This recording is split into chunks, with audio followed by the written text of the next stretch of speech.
Welcome to Hello Me, It's Me, Vulnerable AF, a podcast hosted by Nikki D. Lovely. That's really just her diary disguised as a podcast, but who cares? You're here for it. Join in as she addresses her self-reflections on life, love, and dating, and gives us all the tea by being more vulnerable than she ever has, with herself and the world. So let's get started in today's episode with Nikki D. Lovely, already in progress.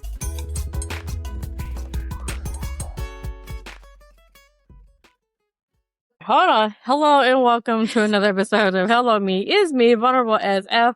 We're in a rush today because look who's back. Guess who's back? Back again. I can't listen. The whole point was to drop her off and just be nearby so that she can have some autonomy. So first off, tell me about your first day and how things went at your Brown University pre-college program. So it was first day of class. Yeah. First day of class, it was fun, but boring. We had introductions. Those were fun. We have 24 people, so going around, that took a long time, and that just started to make it boring. Introduce everybody. But we had it in a long way. It just took too long. We did a name game where you say your name and then something else. And I started, and I was Amaya Papaya. Mm-hmm. And everybody had two things, and then the next person had to say Amaya Papaya and then their name. Oh, so that wasn't fair because you didn't get to pay attention because you were the first one. No, so the trade-off was whoever goes first has to say everybody's name last. So did you? Yeah, I did. Wow. And you got it right? Yeah. Very good. So that was your first day, just boring and trying to get to know everybody. And then we had a little geography thing, and then we had a discussion. Okay. And once we finally started discussing healthcare, it started becoming more fun. Then again, it was just stuff I already knew, so I'm ready for the new content. So luckily, no major homework because you're here, apparently, because I was told you were having like 3 hours of homework after class. I had a lot of homework, but I just went to the library after school with my friends, and we all just locked in. All right, lock in. So tell me why you're here. Because I was just like, oh, she about to enjoy her time. She's gone. And then you were like, I have something to tell you. I'm coming to tell you something. Nice. I'm a little bit embarrassed, but I got a little crush right now. Oh, we got a crush? So soon? Today was day one. Day one crush. Okay, let me preface this before we get into the deets by saying that I was praying to have a little romance over here the whole time before I came here. Okay, so here's the funny part is I could act like I'm surprised, but I saw the husband list before we left. That you were going to find your husband at Brown University. We already had this discussion, and I'm just thinking, I ain't mad at you, but at the same time, you know why you're here, but still, continue. Yeah. I want my little husband, though, because he's here for the same reason. Okay, and what did you find? Did you find your husband? Did you find your husband? I don't know yet. Okay, but yesterday, after I gave my little speech, I went to go talk to the director of the program. Mm-hmm. And then this guy, he was behind me, and he was real handsome. And I was like, I don't know this person, but if he's in my program, because, even in the thing, we have different programs, then this might be my little husband. So I need to be really careful that I'm not just projecting what I want to happen onto this situation. Exactly. The fact that he is in a program is a good sign. Continue. Because it's just like doubling up. And then so far, I don't know him. He fills out like all the things I had on my list that I wanted. What was his list? Okay, this list, you saw this list, but it was ambitious, intelligent, direct, confrontational. Like, they get into group conversations. So he's been participating in class a lot, and he's very smart. He's into he's more into the bio side. Yeah, so that was really impressing. So I was going to sit next to him because I saw him at the beginning of class, and I was like, I said if I saw him, that was going to be my little man. And I didn't. And you did not? I didn't. You didn't sit next to him? I had two opportunities. I didn't both times. Did you sit in a place where he could at least see you? The second time. Yeah, well, that's fine. This is still good stuff. You don't have to sit right next to somebody on the first day. As long as you're of eyes views and you're answering questions so that you're bringing some attention to yourself. Yeah. I was answering questions because I was not just in the class. I'm interested to know what his type is, and if he has a type. Sure. Or if he has a girlfriend. I am too. Yeah. I'm going to ask that later. Yeah. Honestly, after talking to him, I think he doesn't because that was about to be me. I was about to say because I can't see anybody. You can't see anybody but you talking to him at this point. They'd have to put on a lot of work. It's a lot of work. So what made him so much work? Well, because it's weird. Also, he's British. He's British. Another thing on the list was multilingual. That speaks like a lot of dialects of Chinese. Wow. Does he speak any other languages or just 24 dialects of Chinese? Like, that's not enough, but still. I wasn't going to say the number. That's a little specific. Oh, that's right. You told me earlier. He sees us and he knows damn well this is. I don't think he's gonna. I don't think he's gonna. So what's the question? Now that you've told me that we've been filled in that you have a crush. I'm gonna get to the context of my question. Okay, hold on. I talked down and it's kind of weird. Giving me not mixed signals because I don't think he's dense. He doesn't know that. You don't think he's catching any signals that you like him? I don't think he's catching. A lot of guys are pretty dim-witted when it comes to signal throwing. Yeah, and then you throw a semi-direct signal, and then they think you're so into them. Okay, so I'm talking to him. He was trying to like go into line to talk to the professor. It's weird because usually people they finish up their sentence really fast, and then they go and do what they were trying to do. He's giving me a whole speech, but he's still looking at me, but he's slowly backing away to the line. Because he wants to make it a line because he really needs to talk to the professor about something, apparently. True, but that was just awkward. But then we ended up talking again because I went back into the room, and then he happened to go back into the room, and we were leaving at the same time. And he was trying to find the library, and I was trying to help him, and I was like, oh, we should go together. And he's like, yeah, we'll go together. Oh, wait, I had to do the British accent. Oh, we'll go together. So you had like a little impromptu date then.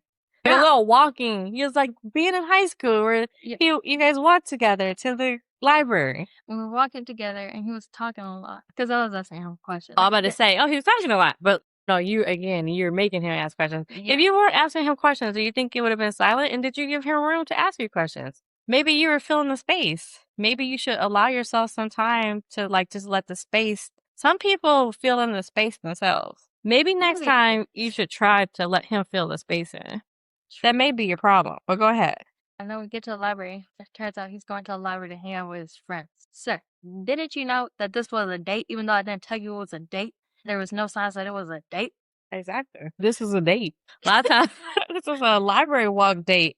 But I mean, y'all walked to the library. After that, the date was over. Yeah, I wanted to have a library date. Well, how much longer do you have in this program? This is just day one. You may be able to still get to the library date. And because at least you guys have some type of interaction now, he may be the first person to interact with you tomorrow. I don't know. Because he saw me after school today. He was right behind me and he didn't say anything. This happened twice. That may just be his personality. Some guys are just like, they're too cool for school. I will say, especially if they like you, I don't know if you've seen this even with girls. When we like girls, typically we look the other way. I do that too. And get quiet, but you're going the opposite way. I actually do look. You usually I usually look the other way and go quiet.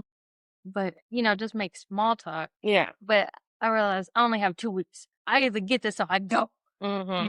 Gotta go big or go home. Because I'm going home, so. Yeah. And I will say that he doesn't really talk to anybody. Not even guys. He just talks a lot in class. Number one thing is don't overthink it. Number two thing is you're just planting seeds. Don't look at it as like it's just 2 weeks because like you just said, you both have to go home, right? So it could be that you're planting a seed where now you become pen pals for the next 2 or 3 years until you guys both decide what you want to do. I'll give you an example. When I was your age, and I was with, we used to do 100 Black Men with Granddaddy. I would meet so many people from all over the country. And because it was 100 Black Men, I was always younger Black men there because they would bring their sons. I would be like I met like these 2 guys there, and I still talk to this guy I met when I was 14. We became pen pals. I still have letters that we wrote each other. Like, we follow each other on social media now. It could just be, don't look at it like it has to happen this week. It could be like you're just planting the seed. You could still meet your husband. He may not let you know that he's your husband right now. That's true. That's a lot of ambition. I want you to calm it down because you don't want to scare people off either by being too eager. True. We had this conversation yesterday about sounding too eager and being too desperate. When you give yourself a time limit, then the desperation starts showing up. It's kind of like, I got to make money to pay this rent by next month. And I don't have it right now. I got to start looking at what I can do on the streets. I was like, no, take it a step back. How can I invest my money in the stock market so that it compounds interest? That's more of a timely investment. I need you to just dial it back a little bit, take a breath. Your eyes might be on this guy right now. Maybe somebody else to kind of come later. And that's why I want to speed run, so I know if I need to change my path. You'll figure it out. You don't need to maybe you don't need to divert paths. Maybe you can just plant a couple of seeds here and there. You may not be the only person you find yourself interested in. True. It could be like one of these trips. Did you sign up for a trip yet? Yeah, I did. Well, that's why I'm trying to go. You might see somebody that you meet on a trip, and you're like, wasn't even thinking about you, but I'm kind of thinking about you right now. What's the trip? This one, I'll talk to you about. Where's time to go for you to get back? Time. Yeah. Let me just get to my question. I want to sit next to him tomorrow. Would that look desperate? Yes or no? Or If you want to sit next to him tomorrow, just go sit next to him. I would sit like 2 seats. Me personally, I would sit up from him so he could see me. Here's the thing. Yeah. We're in a circle, a single line. So I either sit next to him or I sit across from him. If I sit across from him, I won't be able to talk to him. I sit next to him or I don't. I would sit across from him so he could see me. But I did that today. Leave it for him to come sit next to me. How about you get there early and see where he sits? I know where he sits because I got there early. To see where he decides to sit. You guys aren't going to sit in the same seat every day, are you? No. But everybody who came in decided to sit away from people, and I figured that's probably going to be what happens again. Yeah. Well, then, I would get there early and see where he decides to sit. Like, wave at him when he comes in and see where he sits. But like, don't look desperate. So don't. Not today. Maybe the day after tomorrow, you can sit next to him. He comes so early, I'm going to have to look up like... I know that you're not an early morning person. This will let me know how committed you are to this mission. Yeah, that's your mission. Or tomorrow, just go sit next to him and then just call it what it is. But that's going to be so blatantly obvious. But it's completely up to you. It's all right. It's a good thing to be blatantly obvious. Maybe, yeah, with these guys. Maybe you should. I think you can't go wrong. Either sit across from him or sit next to him. Or wait for him to sit next to you. If I get there and he's already there, I'm sitting next to him. Okay. Do you think that's the way to go? I think whichever you pick is going to be fine. I just told you, if it was me, I would personally sit across from him. If that's just me, though, because I don't like to see... I want you to see me. I'm like planting that in your mind, like, well, does she like me? Does she not? But then there are some guys, if they're more reserved, they appreciate the heads up. They appreciate you kind of like helping them out a little bit. The question is, do you want a man that you have to help out all the time? I'd only have to help him out in the beginning. In the beginning. Oh, I've had to help out a couple of men in the beginning too. Nam was like that. Like I had to help him out a lot. And that was a good payoff. It was a good payoff at the end of the day. So, if you kind of go after what you want, then I see nothing wrong with it. I wasn't pushy though. I wasn't like super in his face. That's why I struck away. I'm kind of pushy. I know. That's why I would sit across from him so that he has to look at you versus sitting next to you and he's like, because you can't talk during class anyway, can you? Except for one of those. Yeah. Anyway, let's go ahead and wrap this up. What you gonna do? How about you figure it out tomorrow? No, I'm not trying to figure it out. I can't help you with this one. This is something you got to do on your own. If you want to help him out, you can help him out. But it's only day 2. So you still got a whole nother week. Again, I told you, baby deposits. You can't force it. Lord have mercy. Y'all, thanks for listening. For all my 14 and 15-year-olds out there in this same situation, trying to figure out if you like somebody and what you should do. I can't give you the answers. I can only give you a little bit of nudge. Just also remember that it's compound interest. Compound interest was going to pay off just little bit. Let him come to you a little bit too.